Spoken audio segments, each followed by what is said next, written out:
ఇచ్చేసి ఏకంగా దీనిలో తీసుకువెళ్ళేటటువంటి కార్యక్రమం చేస్తాడు. గుర్తుపెట్టుకోమని కూడా ఈ సందర్భంగా మనవి చేస్తున్నాం. చంద్రబాబు నాయుడు గారు చాలా దుర్మార్గమైన రాజకీయాలు చేయటంలో నిష్ణాతుడు. చెప్పిన మాట చెప్పుకోకుండా మోసం చేసే కార్యక్రమాలు చేస్తున్నాడు.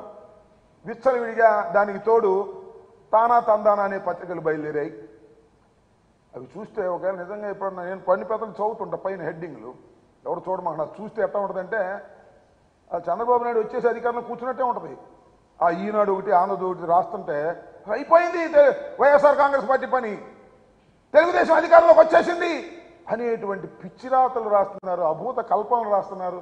జగన్మోహన్ రెడ్డి గారి మీద రాస్తున్నారు. జగన్మోహన్ రెడ్డి గారు అంటే జైలుకి వెళ్ళిపోతాడంట.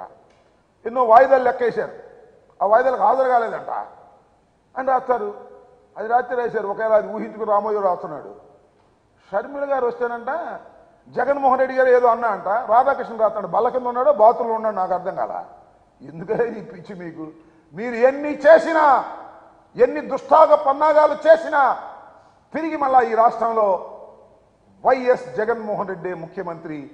దొంగ ఓట్లతో మాకు పని లేదు, మాకల్లా ప్రజాస్వామ్య పద్ధతుల్లో ప్రజలకు మేలు చేశాం, ఇచ్చిన ప్రతి వాగ్దానాన్ని నిలబెట్టుకున్నాం, ప్రజల గుండెల్లో చిరస్మరణీయమైన ముద్ర వేసుకునే క్రమంలో జగన్మోహన్ రెడ్డి పరిపాలన చేశాడు.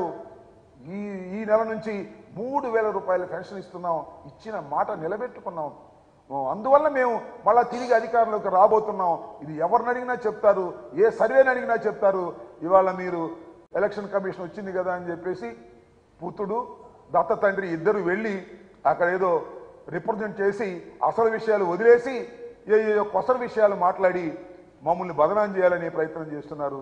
ఇది దుర్మార్గమైనటువంటి ప్రయత్నం. పొత్తులు పెట్టుకుంటే పెట్టుకున్నారు, కలిసి తిరిగితే తిరిగారు, మాకేం అభ్యంతరం లేదు. అసలు సీట్లు పంచుకునే కార్యక్రమాలు ఏంటో ఇంతవరకు మీకు తేలలేదు. జగన్మోహన్ రెడ్డి గారు నేను మనవి చేస్తున్నా, ఎక్కడ ఏ విధంగా టీంను సెట్ చేయాలి. జగన్మోహన్ రెడ్డి గారి team 175 + 25 team is ready. Team రెడీగా పోతా ఉంది. త్వరలో టీమును ప్రకటించబోతా ఉన్నారు. దానిలో అంటే ఆయన్ని మార్చారండి, ఈయన మీకేంది బాధ? ఎవరిని మార్చితే మీకేంటి బాధ? ఏమయ్యా చంద్రబాబు, మేము ఎవరిని మార్చితే మీకేంటి బాధ? మా పార్టీలో మేము మార్చుకుంటాం, సమయాన్ని బట్టి మార్చుకుంటాం, వాళ్ళతో సర్దుకుని మేము టీం రెడీ చేసుకొని సిద్ధమవుతున్నాం. దానికి నువ్వేంటి ఆయన మార్చారే ఏంటో బాధ ముసలి కన్నీరు, ఈయన మార్చలేదే ఏందో నువ్వు చెప్పినట్టు మార్చాలా? మేము నాకు అర్థం కాలేదు. నీ పార్టీలో నీ సంగతి చూడు. చాలా చిత్రం ఏంటంటే మీ అందరికీ మనవి చేస్తా, ఈనాడు ఎంత దౌర్భాగ్యంగా ఉంది అంటే, అంబటి రాయుడు క్రికెట్ ప్లేయర్ వైఎస్ఆర్సీపీలో చేరాడు. T20కి దుబాయ్లో ఆడటానికి వెళ్ళబోతున్నాడు. రాజీనామా చేశాడు, రాజకీయాల్లో ఉండకూడదు అని వెళ్ళి. అది ఫ్రంట్ పేజీ వార్త. అంబటి రాయుడు వైఎస్ఆర్సీపీకి రాజీనామా. 5 సంవత్సరాలు ఎంపీగా ఉన్నాడు. కేసినేని నాని వాళ్ళ అమ్మాయి కార్పొరేటర్గా ఉంది. జీర్ణించుకున్న తెలుగుదేశం నాయకుడు చంద్రబాబు అమ్మడు తిరిగినవాడు. రాజీనామా చేస్తే అది ఈనాడులో ఆఖరి పేజీ వార్త. ఏం పోయేగాలం వచ్చింది రామోజీ? నాకు అర్థం కాలేదు. ఇలా ఏదో ఒక విధంగా మ్యానిపులేట్ చేసి ఆంధ్రజ్యోతి, ఈనాడు చంద్రబాబు నాయుడు ఏదో గొప్పగా చూపించాలని, జగన్మోహన్ రెడ్డి గారిని చిన్నగా చేయాలని, దుర్మార్గుడిగా చేయాలని మీరు చేసే ప్రయత్నాలు ప్రజలకు అర్థమయ్యాయి. మీరు కక్కే విషం స్పష్టంగా తెలిసిపోతుంది. అందువల్ల ప్రజలు అర్థం చేసుకున్నారు, టోటల్గా ప్రజలు అర్థం చేసుకున్నారు ఈ రాష్ట్రంలో ఉన్నటువంటి పరిస్థితిని. ఈనాడు, ఆంధ్రజ్యోతి, TV5, ఈటీవీ ఇలాంటి పత్రికలు, ABN వాళ్ళు చూపించేటటువంటి విషయాలన్నీ కూడా విషం కక్కే విషయాలు తప్ప వాస్తవాలు కావనే విషయాన్ని తెలుసుకున్న తర్వాత కూడా మీరేదో ఎగబడుతున్నారు, ఏదో రాస్తున్నారు, రాసుకోండి, మాకేం అభ్యంతరం. మీ పత్రిక మీరు రాసుకోండి. ఏదో స్వామి చెప్పినట్టు మీ జాంకాయ మీరు తినండి, ఎక్కడ ముంచుకు తింటారో ఎక్కడ తింటారో మీరు తినండి. మీ పత్రికల్లో మీరు రాసుకోండి. మీరు రాసుకున్నా ఏ విధమైనటువంటి ఇబ్బంది మాకు లేదు. జగన్మోహన్ రెడ్డి గారు ఒక స్పష్టమైన స్వచ్ఛమైన పరిపాలన చేసి రెండవసారి ఎన్నికలకు సిద్ధమవుతున్నారు. టీం సిద్ధమవుతుంది. ఎన్నికలకు వెళ్ళబోతున్నాం. అత్యంత ఆత్మవిశ్వాసంతో ఎన్నికలకు వెళ్ళబోతున్నాం.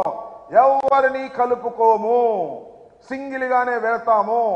175 + 25 వెళ్ళి మొత్తం కొట్టుకొని తిరిగి వస్తాం. గుర్తుపెట్టుకోండి, మిమ్మల్ని చిత్తుగా ఓడిస్తాము. చంద్రబాబు పవన్ కళ్యాణ్ కలిసిన సీట్లు సర్దుకున్నా ఏమైనా గెలుపు మాత్రం వైఎస్ఆర్సీపీదే. ఎందరూ కలిసినా మమ్మల్ని ఏమీ చేయలేరని ఈ సందర్భంగా తెలియచేస్తూ ఎన్నికల కమిషన్ దగ్గరికి వెళ్ళి పిచ్చి పిచ్చి వేషాలు వేసేటటువంటి చంద్రబాబు నాయుడు గారికి ప్రజాస్వామ్యం పట్ల విలువ లేదు, ప్రజాస్వామ్యం మీద నమ్మకం లేదు, మ్యానిపులేషన్ మీద మాత్రమే నమ్మి రాజకీయాలు చేసినటువంటి వ్యక్తి. ఆయన నిజస్వరూపం ప్రజలకు అర్థమైంది. అర్థమయ్యే విధంగా రాజశేఖర్ రెడ్డి, జగన్మోహన్ రెడ్డి గారు చేయగలిగారు కాబట్టి ఇక చంద్రబాబు పని అయిపోయింది. సాపా సంకా సర్దుకొని హైదరాబాద్ స్వగృహానికి వెళ్ళవలసినటువంటి పరిస్థితి ఏర్పడుతుంది after this election. Thank you. ఇంకా ప్రతి నియోజకవర్గంలో టీడీపీ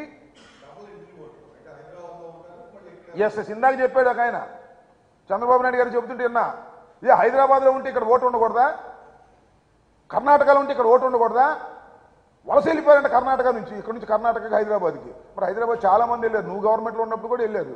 నేను ఒకటి మనవి చేస్తున్నా, హైదరాబాద్లో ఉన్నా, ఢిల్లీలో ఉన్నా, కర్ణాటకలో ఉన్నా, మద్రాసులో ఉన్నా ఇక్కడ ఓటు ఉండవచ్చును, నో సందేహం, నో డిస్ప్యూట్. అయితే హైదరాబాద్లో ఒక ఓటు, ఇక్కడ ఒక ఓటు, అది కుదరదు నాయన, అది ప్రజాస్వామ్యం కాదు బాబు.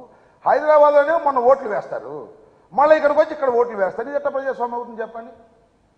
హైదరాబాద్లో ఓటుంది, ఇక్కడ ఓటుంటే ఎక్కడో ఒక చోటే ఓటు ఉండాలి, ఇది ప్రజాస్వామ్యం.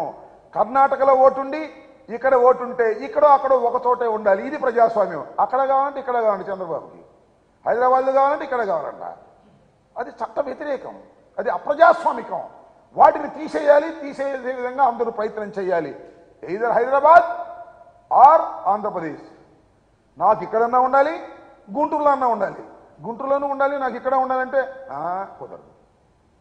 అందువల్ల ప్రతి ఓటర్కి ఒక ఓటే ఈ రాష్ట్రంలో ఉండాలి తప్ప 2 చోట్ల నమోదు కాకూడదు. అలా నమోదైతే అది నిర్బంధంగా తీసి అవతల పారేస్తారు. దానిలో ఏ విధమైన సందేహం. చంద్రబాబు నాయుడు గారికి అక్కడ ఓటు కావాలి, ఇక్కడ ఓటు కావాలి అంటే వీళ్ళందరికీ కూడా. సో అర్థం చేసుకోవాలి, ప్రజాస్వామ్యంలో ప్రజాస్వామ్యబద్ధంగానే ముందుకు వెళ్ళాలి, దాన్ని అందరూ సపోర్ట్ చేయాలని మేము భావిస్తున్నాం.